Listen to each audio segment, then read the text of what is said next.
नमस्कार जी। आज की जानकारी, आज की खबर शुरू करने से पहले मैं चाहता हूं कि आप सभी इस चेहरे को देखें, गौर से देखें, पारखी नजरों से देखें। प्रथम दृष्टया क्या लग रहा है? आकर्षक नयन नक्श, सुंदरता की प्रतिमूर्ति, यही ना? मासूम चेहरा, शर्मीली निगाहें, है ना? लेकिन साहब, आपकी पारखी नजरें धोखा दे रही हैं आपको, क्योंकि यह महिला, यह मोहतरमा ना तो मासूम है, इसके मन में बेहतरीन प्रकार की गंदगी भरी हुई है। यह मक्कार महिला है, यह धूर्त महिला है, यह मर्दों को परेशान करने वाली महिला है, यह लुटेरी दुल्हन है। सुन के आप भी आश्चर्य में पड़ गए ना कि मैं क्या कह रहा हूं, लेकिन यकीन मानिए, अक्षरशः बिल्कुल सच कह रहा हूं। इन मोहतरमा का यही इतिहास है। इनकी चलो कहानी सुना देते हैं, लेकिन कहानी सुनाने से पहले एक फेमस शेर है, वह भी सुनाने का मन कर रहा है कि कशिश होती है कुछ फूलों में, मगर खुशबू नहीं होती। ये अच्छी शक्लों वाले दिल के अच्छे नहीं होते। इस शेर के साथ इनकी कहानी सुनाते हैं, क्योंकि मुझे लग रहा है कि आपको इनका इतिहास, इनका भूगोल जानने की जिज्ञासा आपके मन में उतराने लगी होगी, क्योंकि मैंने इनकी तारीफ में बहुत कुछ कह दिया है।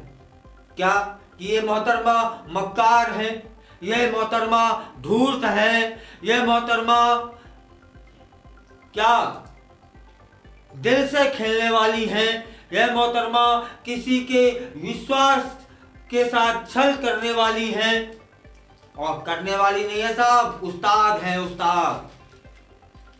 चलिए इनका इतिहास जान लेते हैं। इससे पहले एक लाइन, वो क्या कि इस समय पूरे हिंदुस्तान में लुटेरी दुल्हनों का बहुत बड़ा ग्रोह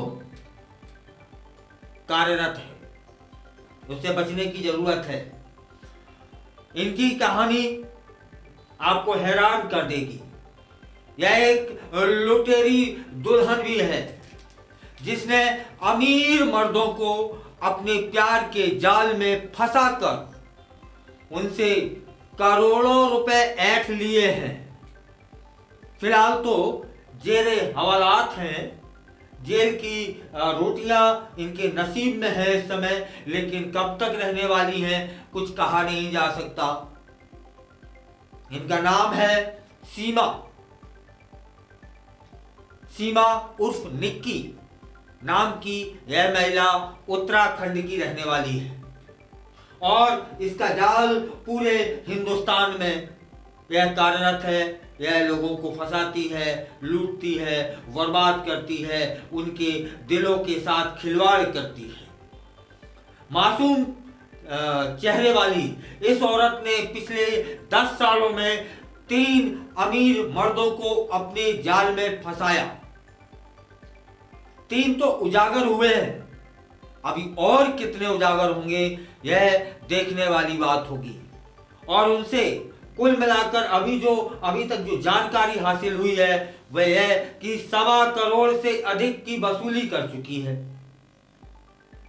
इस सीमा की कहानी 2013 से शुरू होती है, जब उसने उत्तर प्रदेश के आगरा के एक कारोबारी से शादी की और शादी के कुछ समय बाद ही उसने अपने पति और उनके परिवार के जनों पर केस कर देती है और इसके बाद समझौता कर लेती है। समझौता के रूप में छोटी मोटी नहीं साहब 75 लाख रुपए लेती है और फिर वहां से रफू चक्कर हो जाती है। क्यों? क्योंकि इसे अपना अगला शिकार तलाशना था और चूंकि आकर्षक नैन नक्श वाली है, प्रथम दृष्टया सुंदर दिखती है, चेहरे से सुंदर दिखती है, मन में गंदगी है अलग बात, लेकिन उसके जो चेहरे की सुंदरता है वह लोगों को आकर्षित कर लेती है और उस आकर्षण में वो बर्बाद हो जाते हैं। इस घटना के बाद आगरा में सीमा ने शादी और तलाक को अपनी आमदनी का, कमाई का जरिया बना लिया। इसके बाद 2017 में उसने गुरुग्राम के एक सॉफ्टवेयर इंजीनियर को अपना अगला शिकार बनाया। इस बार भी वही पैटर्न दोहराया, शादी, झगड़ा, फिर तलाक। क्या? पहले शादी, फिर झगड़ा, फिर तलाक। और इस सॉफ्टवेयर इंजीनियर से उसने 10 लाख रुपए समझौते के लिए। और सीमा की यह योजना भी कामयाब रही और जब कामयाब रही तो उसके हौसले बुलंद हो गए। अब इसने क्या किया कि 2023 में जयपुर के एक कारोबारी को भी अपने जाल में फंसा लिया। सुंदर है प्रथम दृष्टया देखने में तो लोग फंस ही जाते हैं। जयपुर के उस कारोबारी के साथ सीमा ने यहां धोखा खा गई। अभी तक वो क्या करती थी? पहले लोगों को आकर्षित करती थी, फिर उनसे शादी करती थी, इसके बाद उनसे झगड़े करती थी और फिर तलाक लेके समझौता कर लेती थी, मोटी रकम ले लेती थी। लेकिन इस बार क्या किया उसने? इस बार यह किया उसने कि शादी की और शादी के बाद उसके घर में, उस कारोबारी के घर में जो भी गहने थे, नकदी थी, 36 लाख रुपए लेकर के फुर्र हो गई। उसने सोचा एक नई तरीका इजाद करते हैं और यह नया तरीका उसको भारी पड़ गया। इस बार उसकी करतूत उजागर हो गई और कारोबारी के परिवार ने उसके खिलाफ पुलिस में केस दर्ज करा दिया। पुलिस इधर उधर भटकती रही, अंततः पुलिस को सफलता हासिल होती है और इस सीमा को पुलिस पकड़ लेती है और गिरफ्तार कर लेती है। इसके बाद क्या होता है? वही बात है, जांच, बयान और पुलिसिया अंदाज। और इस बार पुलिस के जो पुलिसिया अंदाज उसको मिला, बस वहीं से उसकी परतें खुलने लगी। पुलिस को जांच के दौरान क्या पता चलता है कि यह सीमा अपने शिकारों को मैट्रिमोनियल साइट पर ढूंढती थी। वह खास तौर पर ऐसे पुरुषों को टारगेट करती थी जो या तो तलाकशुदा हो या फिर जिनकी पत्नियां नहीं रही हों। शादी के बाद वह उन पर दहेज प्रताड़ना और अप्राकृतिक यौन संबंध बनाने जैसे गंभीर आरोप लगा देती थी। लोग भड़बड़ा जाते थे। बस इसी कमजोरी का फायदा उठाकर वह केस को रफा दफा करने के नाम पर मोटी रकम वसूलती थी। यह लुटेरी दुल्हन इस अंदाज में काम करती थी। फिलहाल तो जेल में है। सीमा की इस करतूत ने कई लोगों की जिंदगी तबाह कर दी। 3 तो उजागर हुए हैं, अभी और कितने उजागर होना शेष है यह देखना भी हम सभी को बाकी है, क्योंकि जांच जारी है। उसने क्या किया, ना सिर्फ अपने पतियों और पतियों के परिवारजनों का आर्थिक शोषण ही किया, बल्कि उनकी मानसिक स्थिति भी खराब कर दी। पुलिस क्या कहती है? पुलिस कहती है कि सीमा के और भी शिकार हो सकते हैं जो अभी तक सामने नहीं आए हैं, सामाजिक मर्यादा के डर से या फिर और भी कुछ कारण हो सकते हैं। उन्होंने सोचा हम तो लुट गए, हम तो बर्बाद हो गए, अब क्या करना, छोड़ो इस मुद्दे को यहीं छोड़ो। ऐसे कईयों लोग हैं जो अभी सामने आने बाकी हैं। और जब उन लोगों से बात की गई ना, इन्हीं तीनों लोगों से अभी तो कहते हैं कि यह बेहतरीन तरीके से भावनाओं के साथ खेलने वाली औरत है। यह विश्वास का फायदा उठाकर अपना उल्लू सीधा करती है।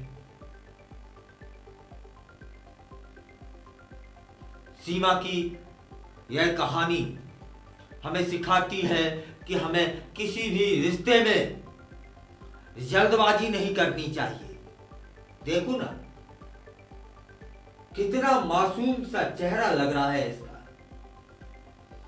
क्या सोचा जा सकता है कि इस मासूम से चेहरे, आकर्षक नैन नक्श के अंदर इतनी मक्कारी, इतनी धूर्तता, इतनी गंदगी समाहित है।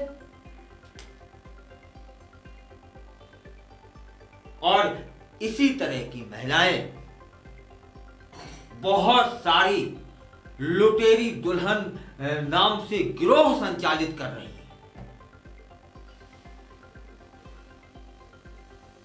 शादी जैसे महत्वपूर्ण फैसले लेने से पहले हमें अपने साथी और उसके परिवार के बारे में अच्छी तरह जान लेना चाहिए। अगर आप किसी ऐसी स्थिति में फंस जाते हैं तो घबराए नहीं, बल्कि तुरंत कानूनी मदद ले लें। याद रखें, प्यार और विश्वास जीवन के महत्वपूर्ण हिस्से हैं, लेकिन सावधानी भी उतनी ही जरूरी है। अपने आसपास के लोगों को भी इस तरह के मामलों के बारे में जागरूक करें ताकि वे ऐसे धोखेबाज लोगों के शिकार न बने। ये विश्वास के साथ खिलवाड़ करते हैं। हाँ, एक बात और जो इन लोगों ने बताया कि ये भावनाओं से खेलने का बेहतरीन हुनर जानते हैं ऐसे लोग। लेकिन संतोष इस बात का है कि इनका जो प्रतिशत है ना, इन धूर्त महिलाओं का जो प्रतिशत है ना, ये मक्कार महिलाओं का जो प्रतिशत है ना, वो बहुत कम है। लेकिन हम सनातनी हैं, यह इतना भी नहीं होना चाहिए।